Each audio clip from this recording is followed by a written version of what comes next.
Hello dear class 10 students, welcome to Magnet Brains Hindi Medium channel and this is Palak Rakhiani, your English educator and mentor.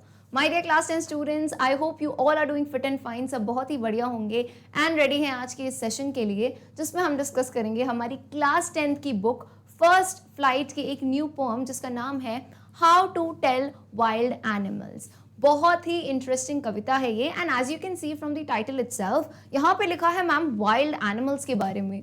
तो यहाँ पे जो हमारी poet हैं poet's हैं उन्होंने बहुत ही इंटरेस्टिंग तरीके से एंड मैं बताऊँ तो एक ह्यूमरस फॉर्म में, ह्यूमरस यानी एक फनी तरीके से बताया है कि कभी अगर आप जो है ईस्ट के जंगलों में जाओगे, है ना, कभी आप अगर ईस्ट के जंगलों में जाओगे और वहाँ पे आपने वाइल्ड एनिमल्स देखे तो आप उन्हें कैसे पहचान पाओगे। अब ये बात तो सीधी तरीके से भी बताई जाती थी लेकिन पोएम इंटरेस्टिंग कैसे बनती, तो यहाँ पे जो है कवियत्री ने बहुत ही मजेदार और हंसमुख तरीके से बताई है इस कविता के बारे में। सो पूरे एंड तक बने रहिएगा वीडियो के क्योंकि मैं आपको दूंगी हर एक स्टैंजा का explanation plus we will also be discussing poetic devices. जितने भी पोएटिक डिवाइसेस इसमें यूज्ड है मैं सभी आपको बताऊंगी। So do keep your books and notebooks with you and let me tell you once again कि हमारा channel Magnet Brains Hindi medium आपको देता है बिल्कुल फ्री एजुकेशन, यानी यहाँ पे आपको कोई भी हिडन चार्जेस कुछ भी पे करने की जरूरत नहीं है। Every chapter, every lesson, every video is absolutely free of cost. Alright, so let's begin with the class. चलिए भाई, how to tell wild animals. अब कविता की शुरुआत करने से पहले ही आप अपनी किताब साथ में रखी है तो आप देख पाओगे यहाँ लिखा है this humorous poem suggests some dangerous ways to identify और टेल वाइल्ड एनिमल्स। यहाँ पे आपने जब टाइटल देखा होगा तो आपने देखा होगा how to tell wild animals. अब यूजुअली टेल का मतलब तो हम सबको पता है मैम बताना होता है, पर यहाँ पे टेल का एग्जैक्ट मतलब बताना नहीं है, यहाँ पे टेल का एग्जैक्ट मतलब है आइडेंटिफाई करना।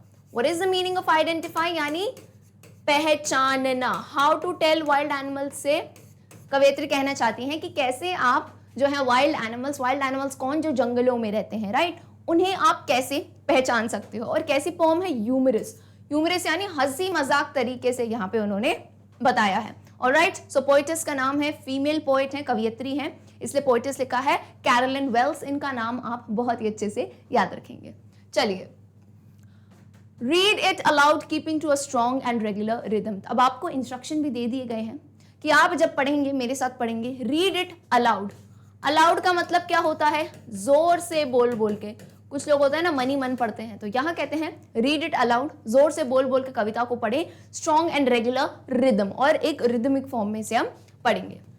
तो मैं आपको पहले एक्सप्लेन कर दूं, हम फर्स्ट पार्ट क्या करेंगे, है ना, हम पहला पार्ट में एक्सप्लेनेशन देखेंगे पूरी कविता का, है ना, मैं आपको लाइन बाय लाइन एक्सप्लेनेशन दूंगी एंड एट लास्ट जो है जब कविता खत्म हो जाएगी देन हम डिस्कस करेंगे एक साथ में पोएटिक डिवाइसेस। ठीक है, इन बिटवीन हम पोएटिक डिवाइसेस की बात नहीं करेंगे क्योंकि एक कंफ्यूजन क्रिएट हो जाता है। तो पहले कविता समझो मेरे साथ, फिर उसके बाद अपन पोएटिक डिवाइसेस देखेंगे। एंड आप सबकी जो है कन्वीनियंस के लिए, सुविधा के लिए मैंने यहाँ पे हिंदी में भी अनुवाद रखा है। चलिए शुरुआत करते हैं इस मजेदार पोएम की। If ever you should go by chance to jungles in the east, and if there should to you advance a large and downy beast, if he roars at you as you're dying, you'll know it is the Asian lion. So पहला जो stanza है उसमें जो है हमारी कवियत्री कौन से एनिमल की बात कर रही है, यानी हर स्टैंजा में एक नया एनिमल है।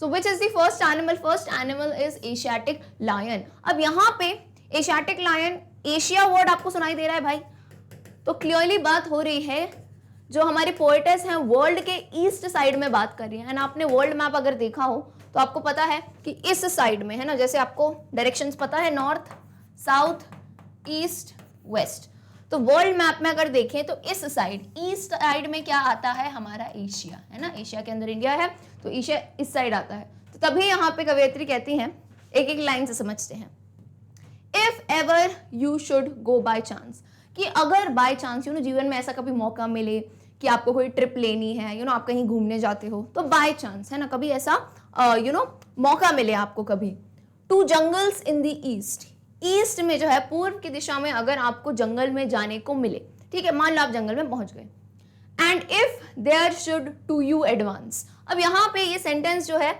आप कहोगे कि मैम ये क्या है, ये कवि ने तो कवियत्री ने जो है आगे पीछे करके लिखा है, तो ये भी एक टाइप के जो है ना पोएटिक डिवाइसेस होते हैं कि सेंटेंस को थोड़ा जंबल करके ये लिख सकते हैं। And if there should to you advance, और वहां पे अगर टू यू एडवांस का मतलब क्या है, यहाँ पे एडवांस यानी आपके पास, है ना, आपके पास या आपके नजदीक आ रहा हो, ठीक है।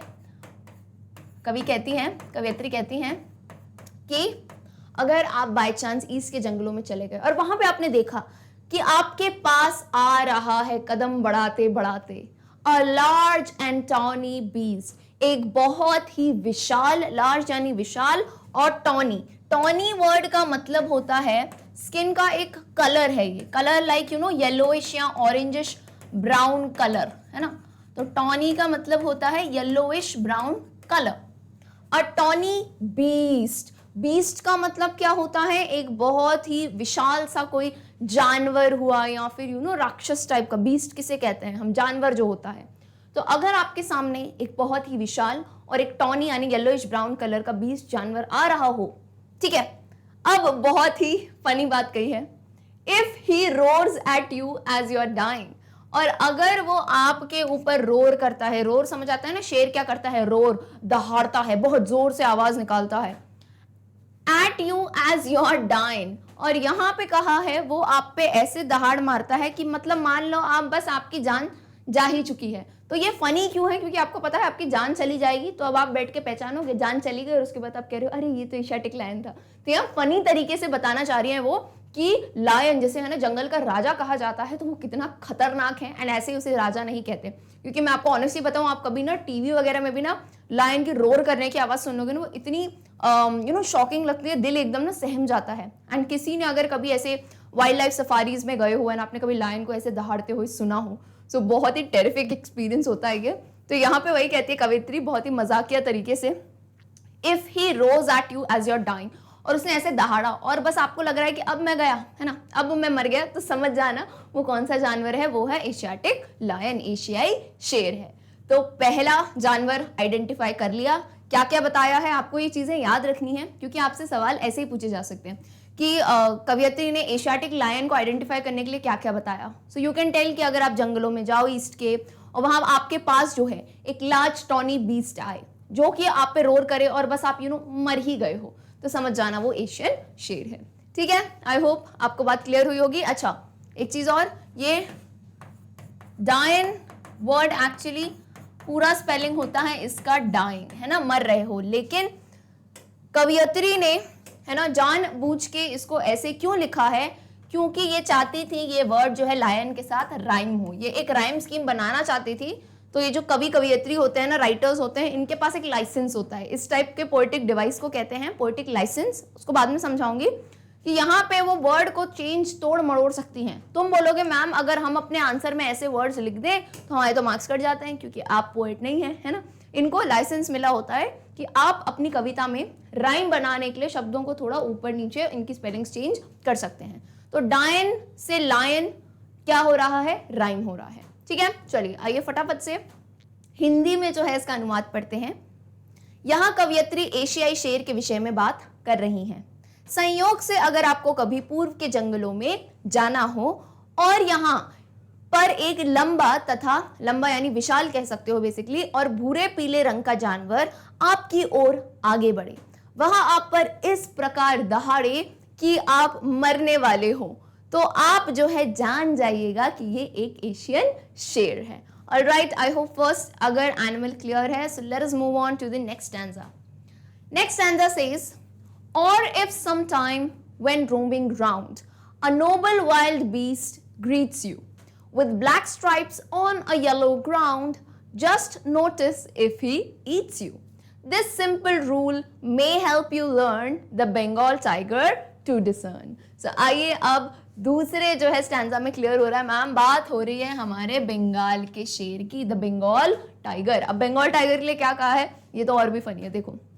और इफ सम टाइम, चलो पहला कहा, चलो एशियन लायन तो नहीं हो पाया, लेकिन अब कभी ऐसा मौका मिले when roaming round, roaming round यानी जब आप यू नो इधर उधर फिर रहे हो, जब आप भटक रहे हो, घूम रहे हो, है ना, भटक रहे हो, है ना, भटकना या जस्ट लाइक यू नो घूमना। तो जब आप इधर उधर घूम रहे हो, रोमिंग राउंड, अ नोबल वाइल्ड बीस्ट। अब देखो क्या बढ़िया सी शब्दावली यूज की है कवियत्री ने, नोबल और वाइल्ड एक साथ कह दिया।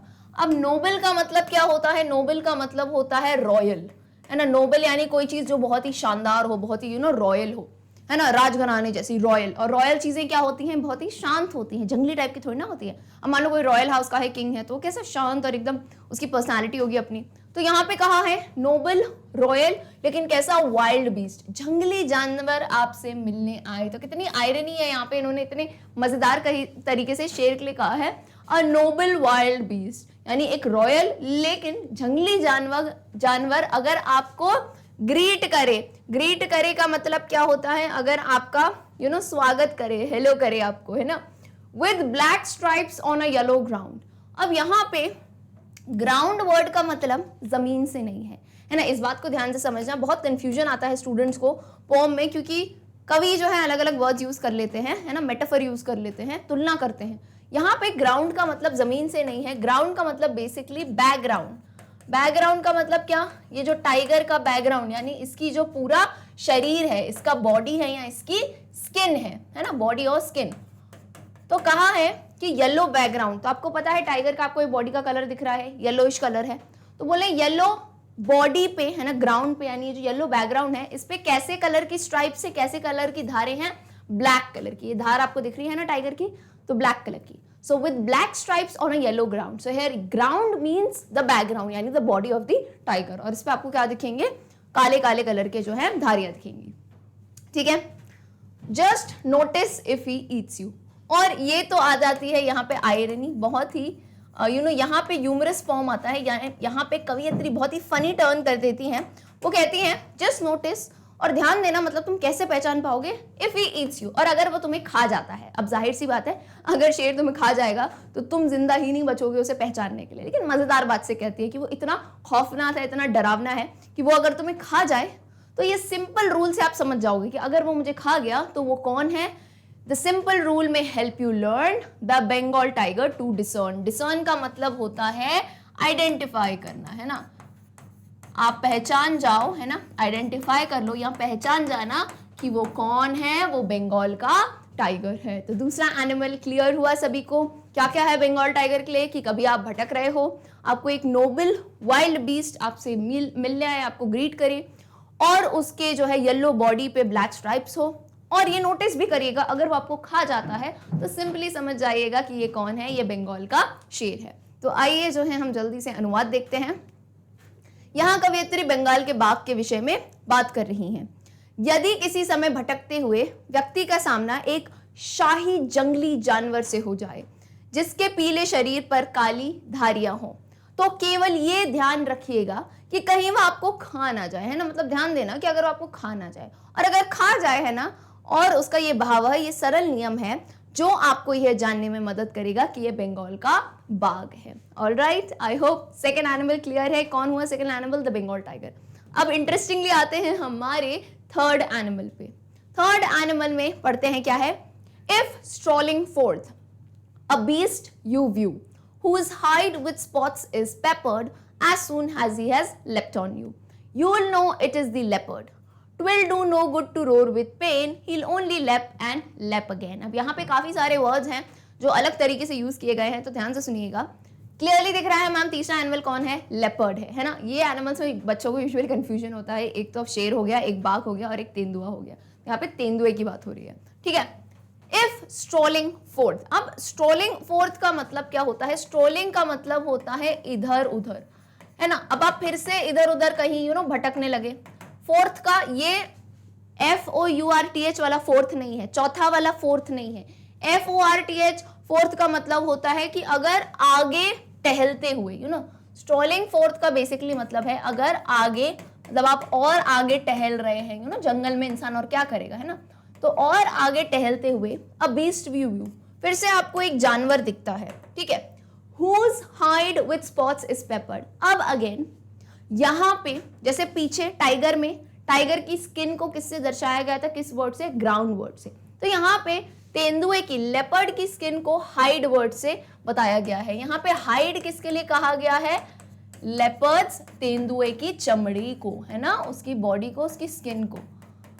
तो यहाँ पे कहा है whose hide, इसकी चमड़ी जो है with spots is pepper। तो आपको स्पॉट दिख रहे हैं, स्पॉट का मतलब क्या होता है, स्पॉट को हम हिंदी में कहते हैं धब्बे, है ना। धब्बे कैसे लग जाते हैं, ऐसे ऐसे ऐसे ऐसे ऐसे धब्बे लग जाते हैं। तो यहाँ पे कहा है with spots is peppered। spots is peppered का मतलब है जो पूरे धब्बों से घिरी हुई है। आपको दिख रहा है ना, ऐसा लग रहा है किसी ने तेंदुए पे जो है ड्राइंग कर ली है कि नहीं, ऐसे ऐसे ऐसे ऐसे ऐसे पूरी जगह स्पॉट से जो है उसकी बॉडी भरी हुई है और बहुत ही ब्यूटीफुल दिखते हैं ये एनिमल्स, है कि नहीं। चलिए, तो कहते हैं अगर आगे टहलते हुए आपने एक जानवर को देखा जिसकी जो है चमड़ी है पूरे धब्बों से भरी हुई है, as soon as he has leapt on you, और जैसे ही वो आप पे, अब ये LEPT लेफ्ट पे ध्यान देना, और मैंने आपको हमेशा कहा है आप अपनी, जब मैं पढ़ाती हूँ बुक साथ में रखा करिए ताकि ये जो मीनिंग्स हैं आप वहीं पे नोट डाउन कर लीजिए, because for the next time when you are studying आप रिवीजन करते हो तो आपको चीजें याद रहे।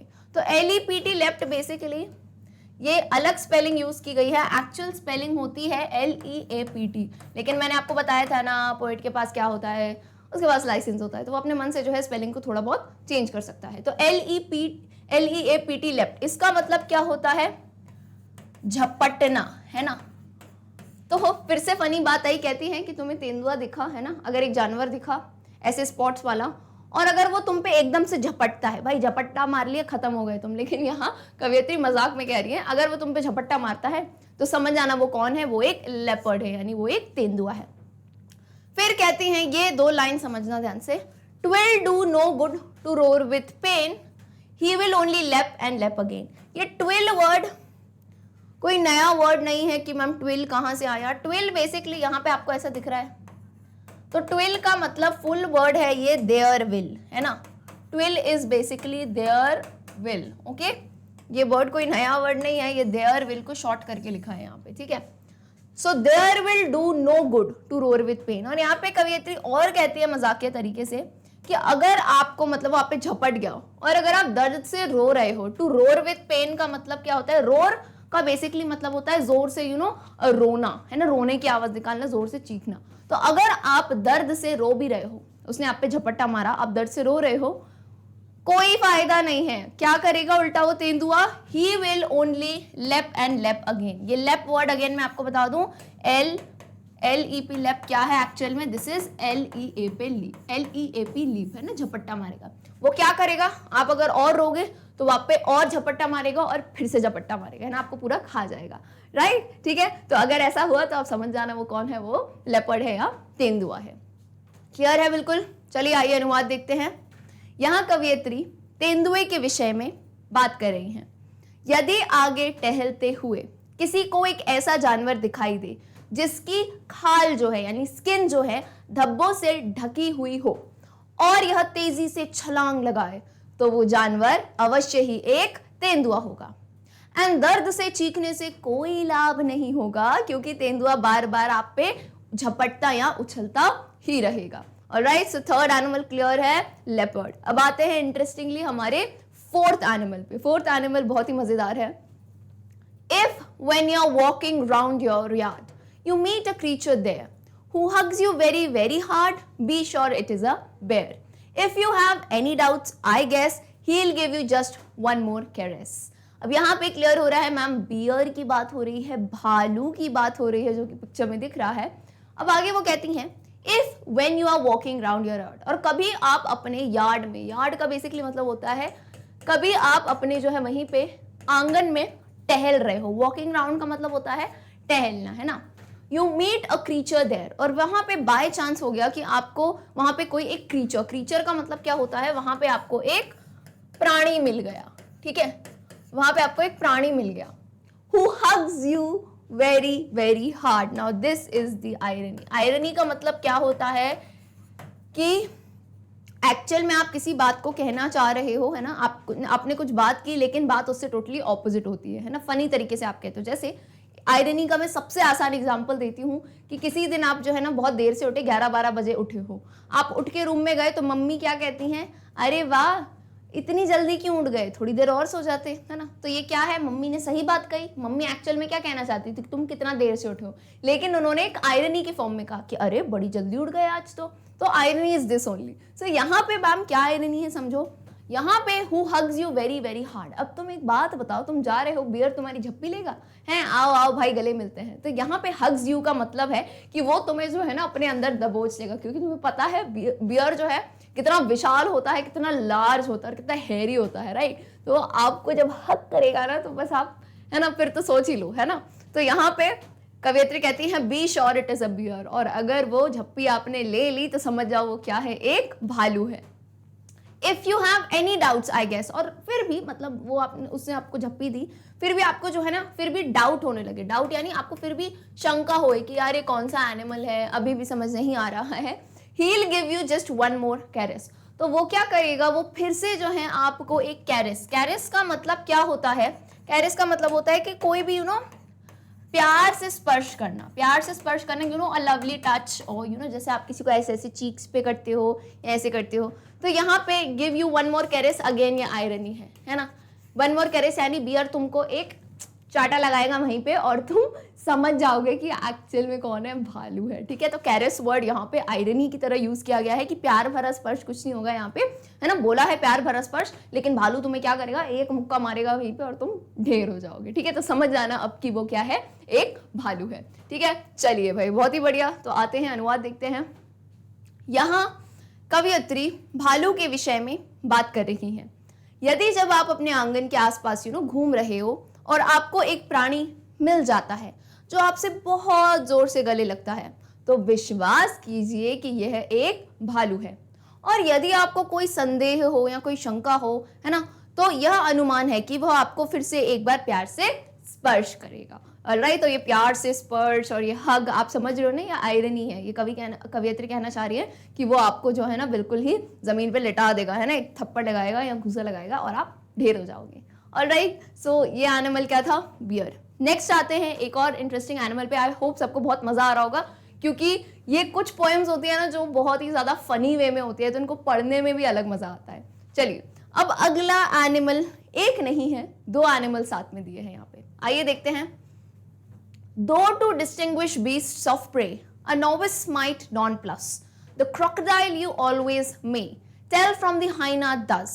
Hyenas come with merry smiles, but if they weep, they are crocodiles. So दो एनिमल के नाम आपने सुने।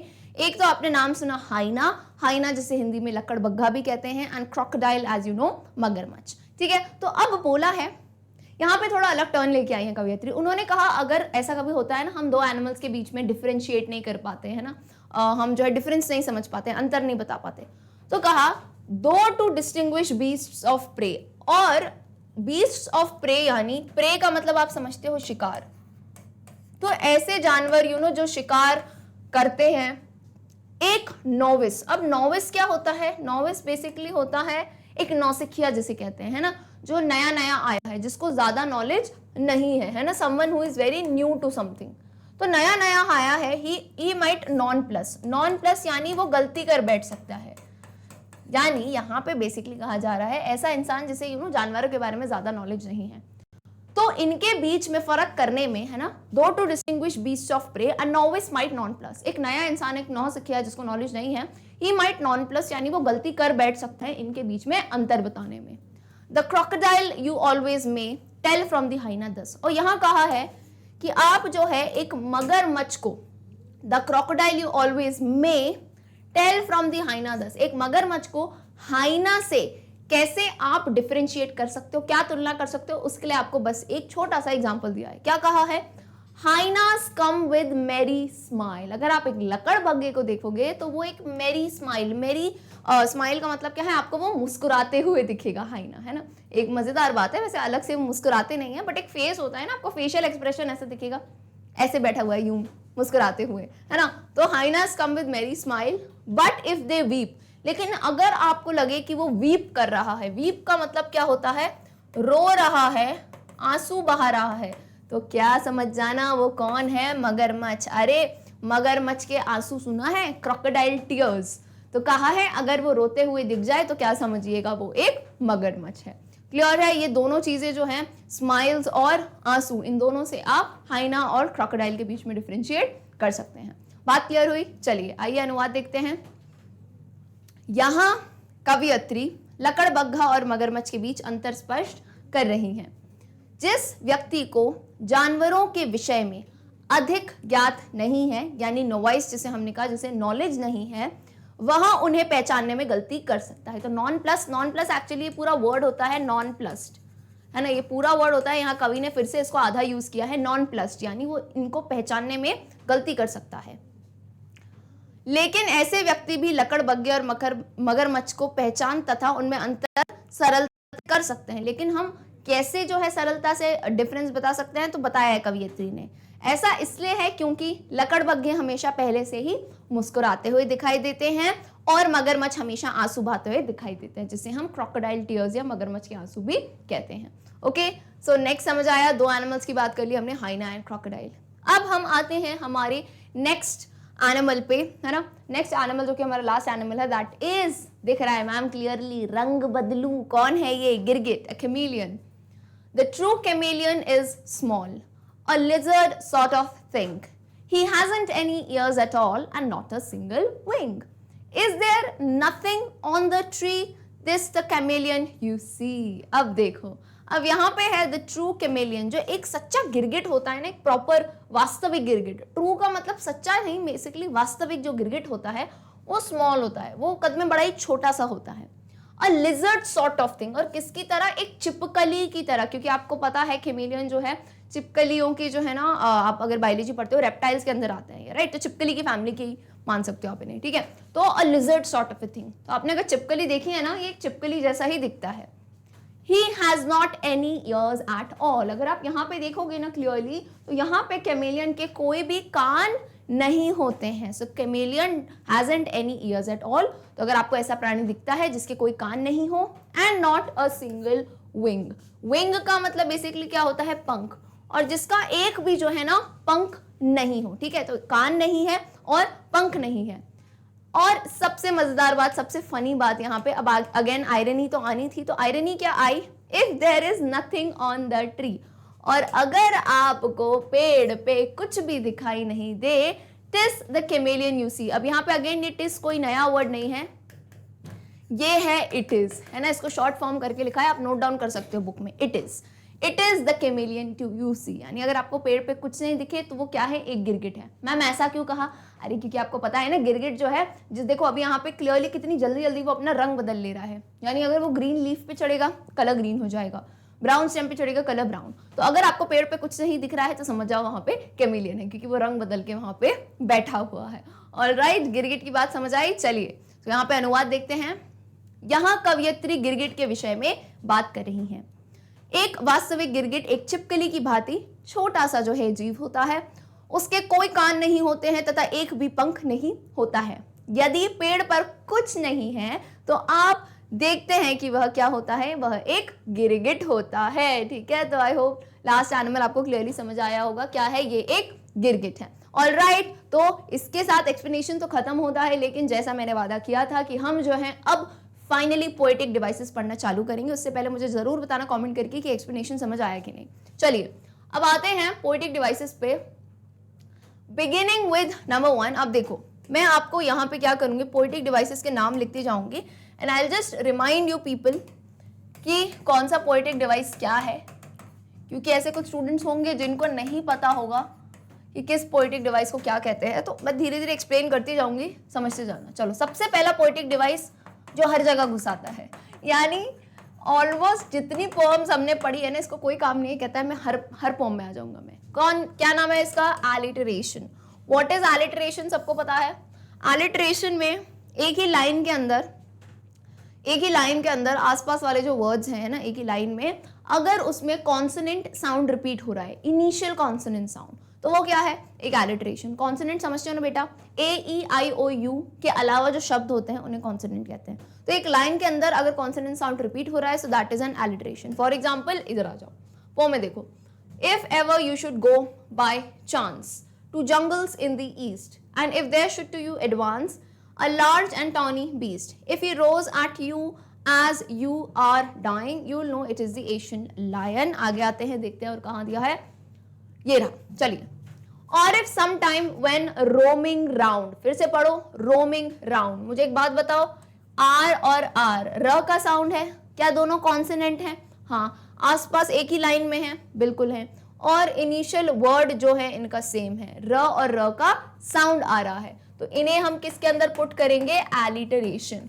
तो ऐसे ही कविता में और भी एग्जाम्पल है, ठीक है, ऐसे और भी एग्जाम्पल्स है जिन्हें हम यहाँ पे नोट डाउन करते जाएंगे।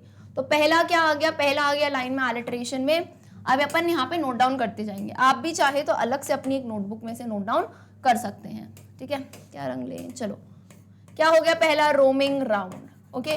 कुछ कुछ एग्जाम्पल्स यहाँ लिखते जाएंगे, ठीक है, पोएम में बहुत सारे यूज किए गए हैं, so will note a few of them majorly. With black stripes on a yellow ground, just notice if he eats you, this simple rule may help you learn the Bengal tiger to discern. देखो यहाँ पे आप T भी कह सकते हो, T T T का sound है ना, द टाइगर टू, तो एक ही लाइन के अंदर होंगे तो एलिट्रेशन के अंडर आएंगे, ठीक है। If strolling forth a beast you view, whose eyed with spots is peppers, as soon as he, अब बोलोगे कोई बोलेगा मैम ए भी तो है, मैंने आपको क्लियरली बताया था, ये डाउट मत लाओ, कॉन्सोनेंट साउंड, वॉवल साउंड नहीं कहा है हमने, क्या है, कॉन्सोनेंट साउंड, ठीक है। चलिए अब यहाँ पे लेप एंड लेप अगेन, एल और एल, यहाँ पे एल का साउंड भी रिपीट हो रहा है।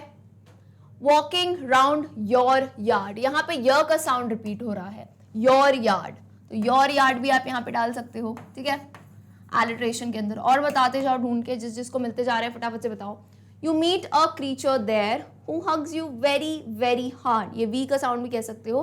Be sure it is a bear, तो ब का साउंड आ रहा है, ब का साउंड, बी और be sure it is a bear, बीच में ऐसे डॉट डॉट लगा सकते हो। If you have any doubts I guess he will give you just one more caress. beast of prey, novice might non plus, न और न का साउंड, ठीक है। सो अ novice might non plus, n का साउंड, ये सब क्या है, these all will come under alliteration. So I hope everyone is very clear with this, ठीक है। जहां भी पोएम में alliteration यूज किया है you all can note it down, ठीक है, डन है। चलो भाई, alliteration तो सबसे आसान होता है, मैं ये मानती हूँ। चलिए अब दूसरा आते हैं एक थोड़ा नए टाइप का, अगर ये आपने पहले नहीं देखा हो तो ध्यान से सुन लो। सेकंड टाइप जिसे हम कहते हैं, सेकंड टाइप, अभी मैंने आपको पीछे भी एक वर्ड कहा था, पोएटिक लाइसेंस, है ना। पोएटिक लाइसेंस आपको इस पर्टिकुलर पोएम में बताना बहुत जरूरी है क्योंकि ये बार बार यूज किया गया है। What is poetic licence? अच्छा, लाइसेंस क्या होता है पता है ना सबको, ड्राइविंग लाइसेंस, यानी आपको अधिकार मिल जाता है कि आप गाड़ी चला सकते हो, ठीक है। तो लाइसेंस, यहाँ पे पोएटिक लाइसेंस क्या होता है कि कवि कवियत्रों को एक्चुअली ये परमिशन दे देते हैं कि आप जो है वर्ड्स को तोड़ मड़ोड़ के लिख सकते हो। क्यों? क्योंकि आप जो है आप राइम बनाना चाहते हो, राइट। कवि क्यों बने हैं, कवि और कवियत्री, वो पोम बनाते हैं, तो अब वो राइम करना चाहते हैं। कभी कभार क्या होता है ना, कोई शब्द डालते हैं लेकिन वो राइम नहीं करते हैं, तो उस कारण से वो स्पेलिंग में थोड़े चेंज कर सकते हैं ताकि उनकी कविता राइम हो जाए। तो यहाँ क्लियरली आपको फर्स्ट स्टैंजा में ही दिखाया था मैंने, क्या है ये वर्ड, डाइन। अब देखो, अगर मैं पूरी स्पेलिंग, मैं नहीं मतलब कैरोलिन वेल्स जो कवियत्री हैं वो पूरी स्पेलिंग लिखती, तो इस पूरी स्पेलिंग को भाई पढ़ के बताओ, पूरी स्पेलिंग क्या है, डाइंग। कैसे पढ़ोगे, डाइंग, तो ये किसके साथ राइम हो रहा है मैम, लाइंग, डाइंग लाइंग। लेकिन अगर इसको डायन लिखे, डायन, और बोलो लायन, डायन लायन, तो ये साउंड जो है राइम कर रहा है, तो इसीलिए कवियत्री ने जो है यहाँ पे पोएटिक लाइसेंस का इस्तेमाल किया है। कौन से वर्ड के साथ, with the word dine. Alright, clear है, बात समझ आई कि नहीं? चलिए अब आगे आते हैं हम हमारे थर्ड तो नहीं, हाँ थर्ड ही होगा ना। चलिए थर्ड पोएटिक डिवाइस पे आते हैं फटाफट से। Third poetic device is oxymoron. Now what is oxymoron? इसमें क्या होता है, दो वर्ड्स जो कंट्रास्टिंग मीनिंग बताएं, ऐसे पेयर ऑफ वर्ड जो कंट्रास्टिंग मीनिंग बताए। कंट्रास्ट का मतलब क्या होता है, जैसे ब्लैक के साथ व्हाइट लिखा है ना, या फिर नॉर्थ के साथ साउथ लिखा है। भाई ये दोनों क्या है, ये दोनों एक दूसरे के विलोम है, ऑपोजिट है, लेकिन अगर ये साथ में यूज किए गए हों। फॉर एग्जाम्पल अगर मैं आपको बताऊं हैप्पीली सैड, तो क्या ये ऑक्सीमोरॉन होगा? मैम बिल्कुल होगा। हैप्पी यानी खुश, सैड यानी दुखी, तो दो वर्ड जो ऑपोजिट मीनिंग दर्शाएं लेकिन वो साथ में यूज किए गए, दैट इज ऑक्सीमोरॉन। तो आई थिंक बोलते ही कुछ स्टूडेंट समझ गए होंगे मैम किसकी बात कर रहे हो। बंगाल टाइगर में, बंगाल टाइगर की बात याद करो। यहाँ पे कवियत्री ने बड़ी मजेदार बात कही, पहले तो नोबल कह दिया, उसके साथ वाइल्ड भी कह दिया। नोबल का मतलब होता है रॉयल, रॉयल यानी बहुत ही ज्यादा क्लासिक कोई चीज होती है, बहुत ही ज्यादा शाही, और उसी के साथ वाइल्ड कह दिया। तो शाही और जंगली, शाही और जंगली, क्या ये दोनों एक दूसरे के ऑपोजिट है? बिल्कुल है। शाही कैसे होते हैं, शाही लोग कैसे होते हैं? बिल्कुल ही शांत होते हैं, एक उनकी डिग्निटी होती है। लेकिन जंगली कैसे होते हैं? वाइल्ड, जो ऐसे जंगलों में घूमते रहते हैं। तो नोबल और वाइल्ड क्लियरली कंट्रास्टिंग वर्ड्स हैं, तो ये क्या हो जाएगा हमारा oxymoron, noble wild. I hope this is very clear. Alright, बात समझ आई? चलिए, बहुत ही बढ़िया। आगे आते हैं हम फटाफट से हमारे जो है फोर्थ पोएटिक डिवाइस पे। चलिए, फोर्थ पोएटिक डिवाइस अपन बात करते हैं, मेटाफर की बात कर लेते हैं। चलिए, है ना, मेटाफर बहुत ही आसान, मुझे लगता है ये तो सबको आता होगा, क्लास 10th में आ गए हो। मेटाफर क्या है फिर भी बता देती हूँ। मेटाफर बेसिकली जहां पे हम कभी किसी चीज की तुलना करें किसी से, यानी कंपैरिजन करें। फॉर एग्जाम्पल, अगर मैंने कहा कि शी इज अ ब्यूटीफुल रोज, है ना, वो बहुत ही एक सुंदर रोज है, लेकिन क्या लड़की गुलाब हो सकती है? नहीं। लेकिन मैं क्या कर रही हूँ, मैं उसे की तुलना कर रही हूँ। किससे तुलना कर रही हूँ? गुलाब से। वो गुलाब की तरह सुंदर है। So that is a metaphor. बस मेटाफर और सिमिली में फर्क क्या होता है? मेटाफर में लाइक और एज शब्दों का इस्तेमाल नहीं किया जाता है ना, नहीं, इतना बड़ा क्रॉस लगा रही हूं मैं, लाइक और एज शब्दों का इस्तेमाल नहीं किया जाता है, तो वो एक मेटाफर होता है। तो यहाँ पे तो 2-3 मेटाफर यूज किए गए हैं अच्छे खासे। देखो, पहला तो देखो यहाँ पे दिया गया है नंबर 1, तो ठीक है, attorney beast if he roars at you. Next आ जाओ यहाँ पे। हाँ, बंगाल टाइगर में आपने देखा येलो ग्राउंड। अरे भाई, ग्राउंड तो मतलब होता है मैम जमीन, लेकिन यहाँ ग्राउंड से क्या दर्शाया जा रहा है? यहाँ बताया जा रहा है टाइगर की जो बॉडी है ना, टाइगर की जो बॉडी है, यहाँ उसकी स्किन की बात हो रही है ना, किसकी स्किन है। तो यहाँ पे क्लियरली मेटाफर क्या है? ग्राउंड है। क्या बोलेंगे हम? मेटाफर यहाँ पे ग्राउंड है। क्यों? क्योंकि वो किससे कंपेयर किया गया है? Ground is compare to what? To tiger's body और स्किन। कोई भी चीज को you don't have to mug it up, आपको रटना नहीं है, आपको सारे पोएटिक डिवाइसेस समझने हैं। ठीक है, एक और था आगे, एक और मेटाफर था, मुझे बताओ क्या था? लेपर्ड की जब बात करी थी, तो लेपर्ड में हाइड, HIDE, हाइड वर्ड फिर भी एक मेटाफर के फॉर्म में यूज किया गया है। हाइड से क्या मतलब था? लेपर्ड की चमड़ी की बात कर रहे थे। किसकी बात कर रहे थे? लेपर्ड की स्किन की बात कर रहे थे। तो जो हाइड वर्ड है उससे क्या दर्शाना चाह रही थी कवियत्री? Leopards skin. तो ये तुलना की गई है लेपर्ड की चमड़ी की हाइड वर्ड से। All right, I hope this is very clear. Metaphor सबको क्लियर हुआ? चलिए, बहुत ही बढ़िया। अब हम आते हैं फटाफट से हमारे 5th वाले पोएटिक डिवाइस पे, दैट इज पर्सोनिफिकेशन। मैं हमेशा आपको तरीके बताती हूँ कि कैसे आप याद कर सकते हो। कभी कभार क्या होता है ना, पोएटिक डिवाइस के नाम तो याद होते हैं, पर मैम पता नहीं था उसमें क्या कॉन्सेप्ट था। तो पर्सोनिफिकेशन का नाम ही बड़ा आसान है, नाम से ही पता चल जाएगा। नाम में क्या आ रहा है? पर्सन। पर्सन आ रहा है कि नहीं आ रहा है?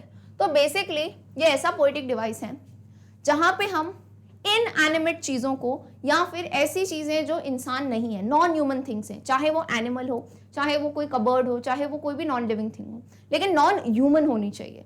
और अगर हम उसे ह्यूमन क्वालिटी से दर्शाएं, मैम ह्यूमन क्वालिटीज क्या होती हैं? फॉर एग्जाम्पल काइंडनेस, है ना, अच्छा इंसान, बुरा इंसान, खुश होना, दुखी होना, स्माइल करना, क्राई करना, all this kind of qualities, to shout, to be angry. तो ये सारी क्या है? ह्यूमन क्वालिटीज है। अगर किसी नॉन ह्यूमन थिंग को इनसे दर्शाया जाए तो we will say the thing has been personified. तो क्लियरली आप बताओ कब की बात है? जब हमने हाइना और क्रोकोडाइल की बात की थी, याद है कि नहीं? हमने कहा था हाइनास कम विद मेरी स्माइल्स एंड क्रोकोडाइल्स वीप। अब मुझे बताओ, ये तो नॉन ह्यूमन थिंग्स हैं। अब हाइना सही में तुम्हारे ऊपर मुस्कुरा रहा होगा ऐसे बैठ के, है, या क्रोकोडाइल रो रहा होगा। तो यहाँ पे क्लियरली जो है क्या किया गया है? नॉन ह्यूमन थिंग्स को ह्यूमन क्वालिटीज दी गई है, विच मीन्स यहाँ पे पर्सोनिफिकेशन यूज किया गया है। तो हम क्या कहेंगे? हाइना कम्स विद मेरी स्माइल। तो ये पूरी लाइन जाएगी, हाइना कम्स विथ मेरी स्माइल्स। ओके, मेरी स्माइल्स। तो यहाँ पे मेरी स्माइल्स क्या है? एक पर्सोनिफिकेशन है, क्लियर है। और दूसरा क्या है? But if they weep they are crocodiles. So if they weep they are they are what, they are crocodiles. ठीक है, क्लियर है आपके? कोई भी सवाल आएगा मुझे लगता है पोएटिक डिवाइस से तो आराम से आप जो है उसे बता सकते हैं। ठीक है, क्लियर हुई बात? चलिए, तो यहाँ पे हमने यूज किया है क्या, पर्सोनिफिकेशन। चलिए अब आते हैं एक और पोएटिक डिवाइस पे जिसका नाम है, फोर्थ नहीं, क्या नंबर होगा, सिक्स्थ होगा। चलिए, दैट इज इंजैबमेंट। इंजैबमेंट का नाम अगर सुना हो तो बहुत अच्छी बात है, नहीं सुना हो तो मैं बता देती हूँ, बहुत ईजी है ये भी, इसमें कुछ कॉम्प्लिकेटेड नहीं है।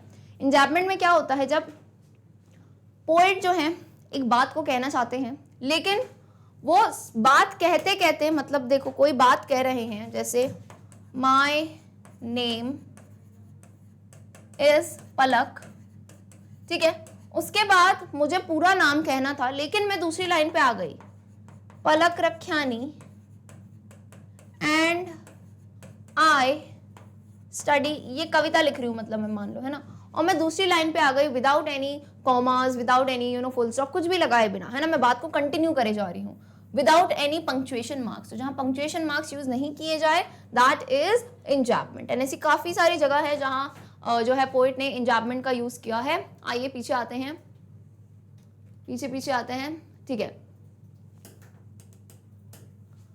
चलिए पहली लाइन देखो, if ever you should go by chance to jungles in the east. तो to jungles in the east आपने क्या है यहाँ पे कंटिन्यूएशन में लिख दिया है ना, विदाउट यूजिंग एनी, आपने यहाँ पे कोई कॉमा नहीं लगाया है, आप उसी बात को आगे लेके जा रहे हो, दैट इज इंजैबमेंट। और भी एग्जांपल्स देखो, आगे आते हैं, ये रहा। चलिए अब यहाँ क्या दिया है, the crocodile you always may tell from the hyena thus. तो अब बात पूरी एक थी लेकिन यहाँ मे के बाद इन्होंने कुछ कॉमा वॉमा नहीं लगाया और नेक्स्ट लाइन से टेल पूरा कहना चालू कर दिया। तो this is basically what, this is enjambment. अब ये बहुत लंबी लंबी लाइंस है तो मैं इसे पीछे नोट डाउन नहीं करूंगी लेकिन आप वहीं के वहीं ने लिख सकते हैं, ठीक है। मैं बस इंजैबमेंट में इतना लिख के बता देती हूँ आपको, नो पंक्चुएशन, पंक्चुएशन समझते हो ना, फुल स्टॉप, कॉमा, सेमीकोलन नहीं लगा हो और बात को अगर कंटिन्यू कर दिया गया हो, no punctuation marks. I hope this is very clear. If all of this is clear, then let's move on to the last type of poetic device, that is आपकी मेरी सबकी favorite rhyme scheme, है ना। rhyme scheme तो भाई MCQ में काफी सारी जगह रेफरेंस टू कॉन्टेक्स्ट में पूछी जाती हैं। What is rhyme scheme? rhyme scheme हर एक स्टैंजा की आखिरी लाइन जो होती है, हर एक स्टैंजा की आखिरी जो वर्ड होता है, सॉरी नॉट लाइन, आखिरी जो वर्ड होता है उसका आपको राइम समझना है, ठीक है। अब जैसे फॉर एग्जाम्पल बहुत ही इजी तरीके से मैं बताती हूँ इसे, देखो सभी स्टैंजा के लास्ट वर्ड को पकड़ लो, सभी लाइनों के लास्ट वर्ड को अंडरलाइन कर लिया, ठीक है। अब आ जाओ पहले वर्ड को, इसमें आपको जोर से बोलना पड़ेगा, है ना, you have to be a little loud, है ना, बहुत जोर से भी नहीं चिल्लाना नहीं है, but a little loud so that your ears can listen. Chance, chance, chance में कैसे साउंड आ रहा है, लास्ट में स का, चांस। तो इसको मैं एक लेटर दे दूंगी ए से दर्शाऊंगी मैं इस साउंड को, है ना, स साउंड को मैं ए से दर्शा रही हूँ। दूसरा वर्ड देखो ईस्ट, ईस्ट, पिछला वर्ड फिर से पढ़ो, चांस, ईस्ट। क्या इन वर्ड्स का साउंड मैच कर रहा है, बोलो नहीं मैम, ईस्ट में तो ट का साउंड आ रहा है लास्ट में, तो अब मैं इसे एक नया लेटर दे दूंगी बी।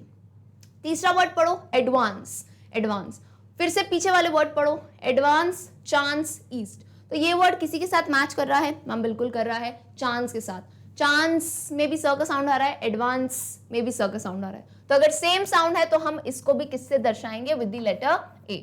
क्लियर है बात। नेक्स्ट वर्ड बीस्ट, बीस्ट कैसा साउंड आ रहा है, ट का sound. Chance, east, advance, beast, किसके साउंड मैच किया मैम, ईस्ट के साथ। ईस्ट में भी ट का साउंड है यहाँ पे, बीस्ट में भी ट का साउंड है, तो सेम लेटर दे दूंगी यहाँ पे बी, चलेगा, बिल्कुल दौड़ेगा। अब आ जाओ, अब last next word is dine, dine, and the other is line. तो कवि ने, तो अभी मैंने पीछे कितनी बार बताया, कवियत्री ने बेचारी ने जो है ना राइम करने के लिए ही उन्होंने वर्ड का चेंज किया है, तो आपको तो यहाँ पे पता ही है मैम क्या हो जाएगा, सी और सी, क्योंकि एक नया साउंड है तो दोनों ही सेम है। तो what is the rhyme scheme, कुछ नहीं करना है, एक लाइन में लिख देना है ना। कैसे लिख दोगे, ए के बाद बी, बी के बाद ए। So this will be the rhyme scheme of your stanza, and मैं आपको क्लियरली बता दूं हर स्टैंजा नहीं करना पड़ेगा क्योंकि पूरी पोएम में यही राइम स्कीम चल रही है, तो आपके लिए आसान है। What is the rhyme scheme, A B C C.